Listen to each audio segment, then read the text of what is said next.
kita masuk ke nama yang kedua, yaitu Al-Quddus. Kudus secara bahasa Arab, Bapak Ibu, itu artinya kemahasucian Allah atau kebebasan Allah dari hal-hal yang tidak pantas, baik pada namanya, sifatnya, perbuatannya, apalagi zatnya. Apa yang tidak pantas kepada Allah? Perubahan, ya, sifat-sifat makhluk, dan segala macamnya.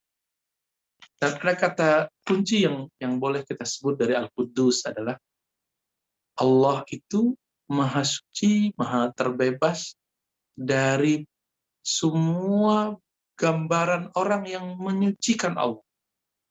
Kita memuji Allah, lalu membayangkan Allah begini begitu, dan Allah lebih sempurna dari pujian itu. Itulah Al-Quddus.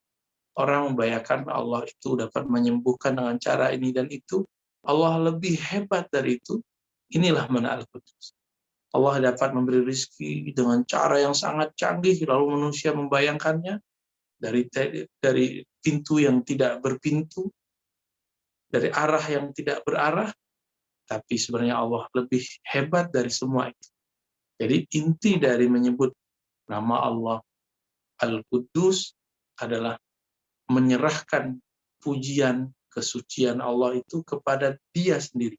Jadi kalau boleh kita katakan, ya Kudus, wahai yang maha suci, suci menurut Engkau, bukan suci menurut gambaran kami. Engkau maha suci sesempurna kesucianmu, tidak seperti gambaran kesucian dalam pikiranku. Jadi kebanyakan kita kalau baca Subhanallah, Allah maha suci, yang kita bayangkan adalah Allah sempurna, tapi dalam imajinasi kita. Al-Quddus ingin membebaskan kita dari pikiran itu dengan artian Allah Maha Suci, lebih suci dari apa yang kita bayangkan.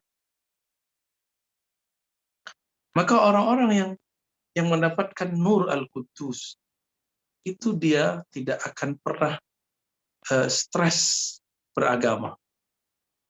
Dia tidak akan pernah bingung memikirkan Allah. Selama beberapa tahun ini saya sering dapat pertanyaan, Ustadz, apa makna Allah bersemayam istiwa? Di manakah Allah? Apakah Allah di langit? Apakah Allah begini, begitu? Semuanya terjadi karena mereka mencoba mengimajinasikan Allah dengan pikiran mereka. Allah Maha Suci dari pikiran yang berpikir tentang. Allah Maha Suci dari rasa yang muncul dari kalbu yang memiliki perasaan. Allah Maha Suci dari semua bayangan-bayangan makhluk. Itulah Al-Quddus. Kalau orang-orang yang mendapatkan Nurul Quddus dalam kalbunya, dia tidak akan banyak bertanya tentang hakikat Allah Subhanahu wa Ta'ala. Dia cukup mengatakan, ya Allah, Engkau sempurna sebagaimana sempurna menurutmu, bukan sempurna menurut kami. Kalau sempurna menurut kita, justru kesempurnaan manusia itulah ketidaksempurnaan. Kesempurnaan menurut makhluk itulah sebenarnya ketidaksempurnaan. Maka apapun yang kita bayangkan tentang Allah, Allah berbeda dengan itu. Ulama salaf mengatakan, mahma tasawwarta bibalik, apapun yang kamu bayangkan dalam pikiranmu tentang Allah, Allah fallahu bikhilafi dzalik. Allah berbeda dari yang apa kamu pikirkan. Maka dianjurkan kita membaca setiap malam ya, atau setiap sholat, subuhun, kudusun, Rabbuna wa Rabbul malaikati warruh. Jangan hanya bulan puasa ya, pada witir, tapi amalkan setiap hari. Dan saya menyarankan Bapak Ibu salah satu amalan witir setelah witir atau dijadikan sebagai doa iftitah, karena Nabi pernah membuka doa iftitah dengan bacaan subuhun kudusur Rabbuna wa Rabbul malaikati warruh. Dulu ulama-ulama kita kalau ingin menghilangkan pikiran-pikiran yang tidak benar tentang Allah, maka mereka mengamalkan ini minimal 40 hari, 40 malam, sehingga tumbuh cahaya tadi. Nah, sebenarnya itu bisa di-cover dengan cara memahami sifat ini, nama ini dengan ngaji. Ya. Oke, terakhir ada assalam. Nah, assalam ini mirip dengan kudus. Allah Maha Suci, Maha Terbebas. Namun perbedaannya dengan Al-Qudus, Al-Qudus adalah Allah Maha Suci dari hal-hal yang tidak pantas. Allah Maha Suci dari pikiran yang berpikir, gambaran yang digambarkan. Adapun Assalam, Allah Maha Suci dari hal-hal yang pantas ataupun tidak pantas. Nah, misalnya kita membayangkan Allah duduk, ya, Allah duduk, Allah berpindah-pindah, Allah Maha Suci dari itu. Nah, kita nggak akan bilang seperti kelompok Jahmiyah mengatakan Allah berada di mana-mana. Tidak, karena berada di suatu tempat itu adalah ketidaksempurnaan. Maka Allah akan terbatas nanti. Jadi ketika disebut Assalam, Allah Maha Suci, Allah terbebas dari hal-hal yang merupakan aib. Nah, apa salah satu aib? Allah salah mengirim rezeki. Nah, ini orang-orang yang hasad, dia belum lolos memahami nama Allah As-Salam. Karena orang-orang yang hasad itu mengira rezeki yang nyampe kepada saudara atau temannya, tetangganya, itu seharusnya turun kepada dia. Orang ini belum lolos memahami nama Allah As-Salam. Nah, Bapak Ibu yang melakukan Allah, As-Salam ini juga sama. Ya. Jadi orang membayangkan bahwa Allah Ta'ala jahat, menurunkan virus, menurunkan penyakit. Bukan begitu. Ya. Allah Maha Suci dari keburukan-keburukan bayangan kita. Justru Allah Subhanahu wa Ta'ala mengizinkan semua penyakit, semua virus ada, tapi Allah Ta'ala tidak meridai. Semuanya terjadi dengan izin Allah, tapi itu sebenarnya ujian juga untuk memahami nama Allah As-Salam.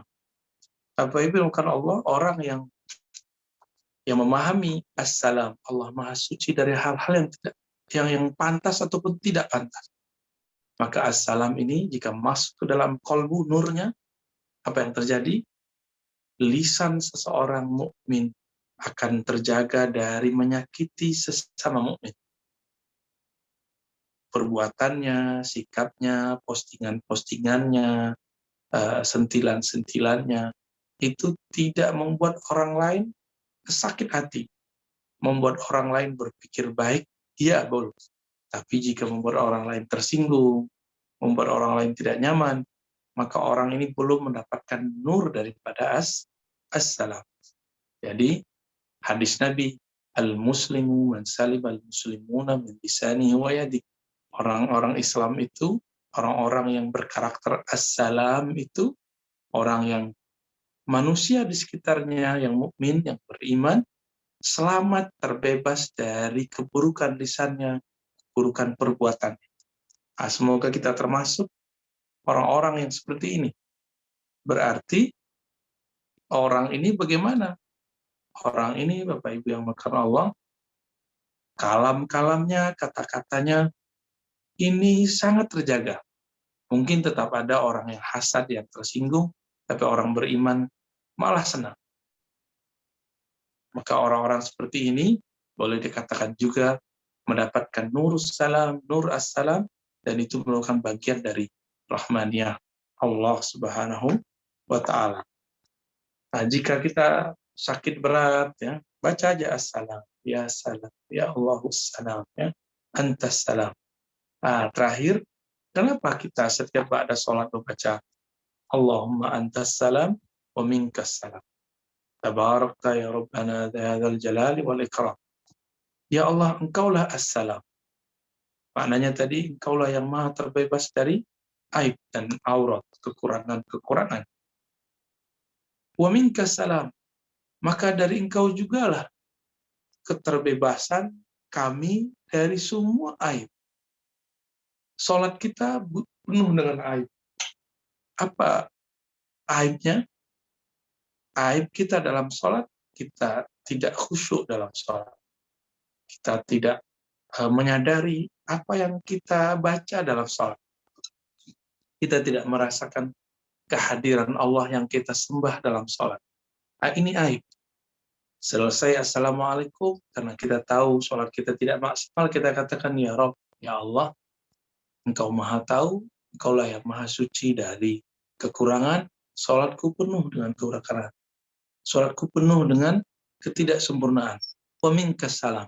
Maka sempurnakanlah dengan keselamatan, dengan keterbebasan dari sisimu. Nah, inilah rahasianya.